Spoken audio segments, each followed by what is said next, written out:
te xam naa ne c'est un intellectuel de haut niveau mooy dafa am configuration boo xam ne dafa changé muy le temps Covid est-ce que mënoon nañu continuer projet yi nga xamante ne amoon nañ ko sur la souveraineté alimentaire sur beaucoup de points mais de souveraineté am na ci xamante ne waroon nañu mën a avancer effectivement je lui donne mes raisons quoi surtout sur maanaam ci agriculture et cetera mais Covid bi nañu xam ni que aussi mais Sénégal réussir nañu quand même pas mal de choses 3 ans mais de Covid salaire yi ñoo koy fay 3 ans de Covid nos hôpitaux mais fonctionnent même si ça ne fonctionne pas comme en Amérique ou en France 3 ans de Covid moi je suis à l'étranger le Sénégal a assuré pour les Sénégalais yi nga xamante ne dañoo am Covid individuellement c'est 500 euros si c'est une famille quel que soit mais le nombre c'est 2000 euros loolu lépp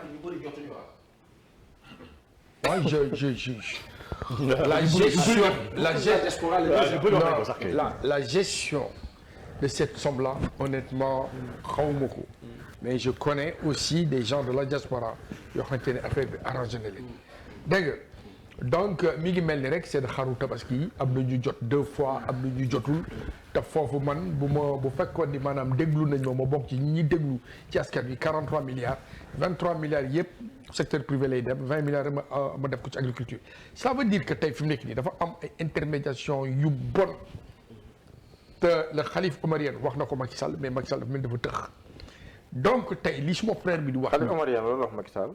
mu ni ko sa maanaam à part sa soxna ñi la wër ñëpp kenn baaxu ci. man Amérique la toog dégg benn débat entre Abdou Mbow ak.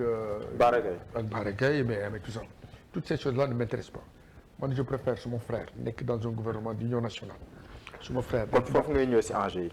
non ça veut dire que tey fi mu nekk nii. les enjeux sont tellement lourds que ñun Sénégal mën nañu ko génne fi mu toll nii.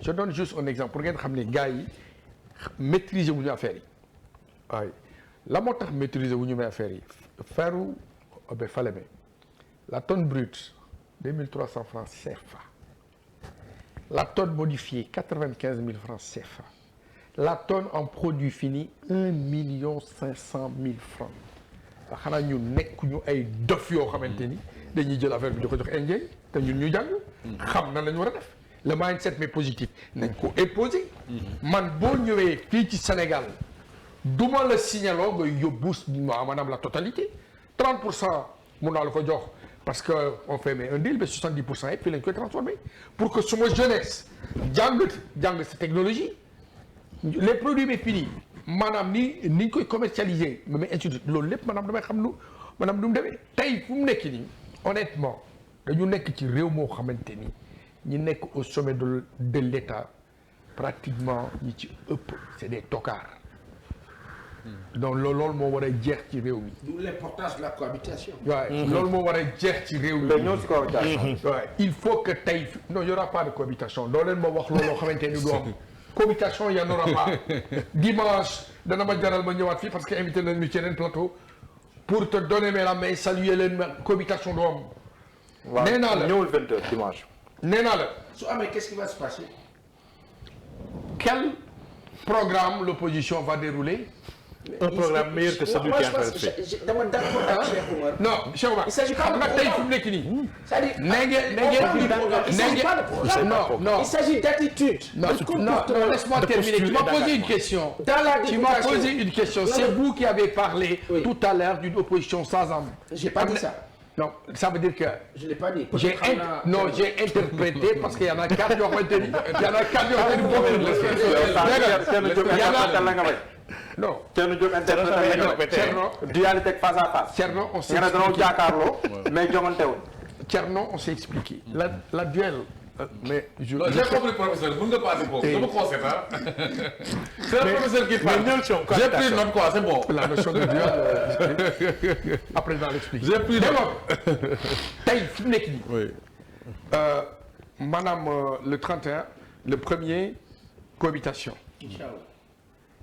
J'ai entendu mais la ruse de l'opposition mooy lu président bi di def bu fekkee ni njëriñu askan bi dinañ ko accompagner parce qu'ils ont compris que nous sommes dans un système hyper présidentiel donc à partir de là tey fi mu nekk nii li nga xamante ni maanaam mooy projet yi dans 18 mois man li ma gëm mooy de 2022 à 2024 le Sénégal dispose d'une excellente signature pour les 15 000 et 20 000 milliards que nous pouvons mais capitaliser nañu organiser mbir mi ba nga xamante ni le prochain gouvernement ay gars yu tàng jëriñoo ci nekk xaalis bi ñu orienté ko vers les intérêts stratégiques du Sénégal. D'accord. man loolu la loolu c'est vrai. loolu la fi mu nekk nii moo demee Touba ba gis sëñ Mountakha naa ko wax ma ne ko sa waa ji dina ko expliquer ne am na fi ay doomu réew mi ñoo xamante ne dañu fees dell Khadim Rasoul Thiam.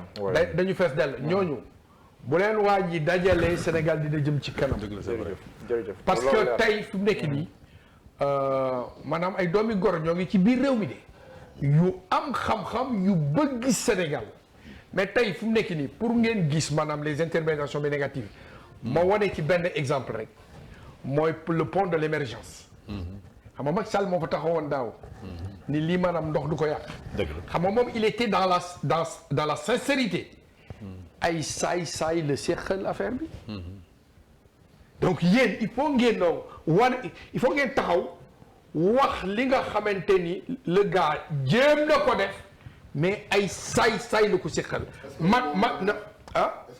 non attends ma ñëw sur les 750 milliards. xam nga jàkkaarloo lañu may invité. man sax am na lu ma xalaat mais suñu ma ko oui les 750 milliards. les 750 milliards xam nga dañu may invité.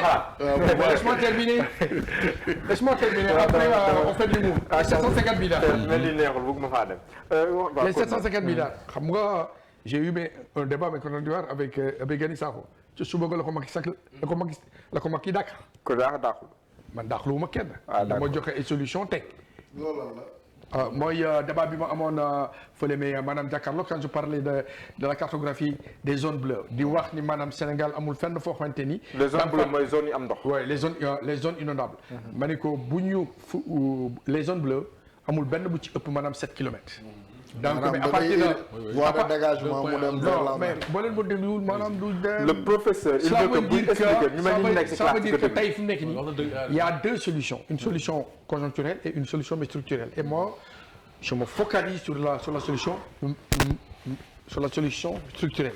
La conjoncturelle me c'est quoi draguer les canalisations maanaam yi existé génne xar yeeg oto yeeg ainsi de suite et cetera et à partir de là qu'est-ce qu'il faut faire il faut récupérer mes secteurs là parce que Sénégal dañu war a bay nawet noor tout le temps donc man li ma expliqué j'ai vu mais la funiculaire c'est 17 kilomètres à partir de là tous les 2 kilomètres 5 ñu def ngandam puits boo xamante ni maanaam ñun ñi am xam-xam dañuy expliquer man mënoo ma nax je suis scientifique mënoo ma nax donc bu ma defee maanaam j'ai calculé ça fait 7 puits avant ñuy egg géej dans les premiers temps bu fekkee ni tey fi mu nekk nii mais la crue parce que boo koy def sax war nga xam la crue depuis 1900 après tu majores ça boo ko majoré di nga xam sa profondeur puits yi nan ngay def de telle sorte que man fi ma jëm mooy dinaa am ay camions citernes yoo xamante ni ñoom ñooy mooy récupérer ndox bi gis sa zone yoo xamante ni ginnaaw ñaay yi et cetera. sëñ Khadim su ma juum yow 2017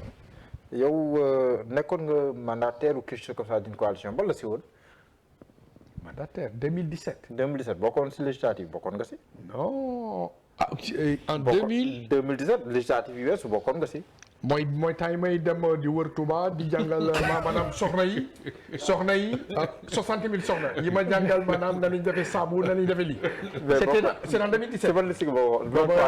booba ma nekk sa sëñ Fallou doomu sëñ Mbacke soxna. voilà. ma nekk sëñ Fallou. mais dem amoo leen benn siège même plus fort amoo leen ko woon wala. mais quand même on était troisième dans toute la région mais de Touba Mbacké. de Touba loolu am na solo. troisième mais man oui ma man poste taxuma jóg.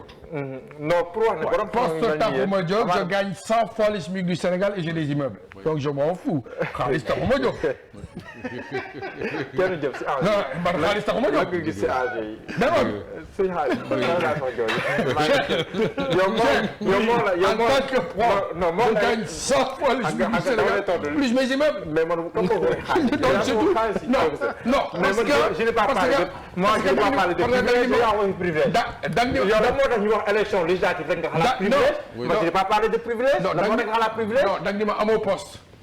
non waxuma amoo poste je n'ai pas dit ça. c'est ce que tu as dit là. non dama ne ndax gagné woon ngeen benn siège au niveau de l'Assemblée nationale. mais benn siège moom mooy poste pour ngay xalaat privilège.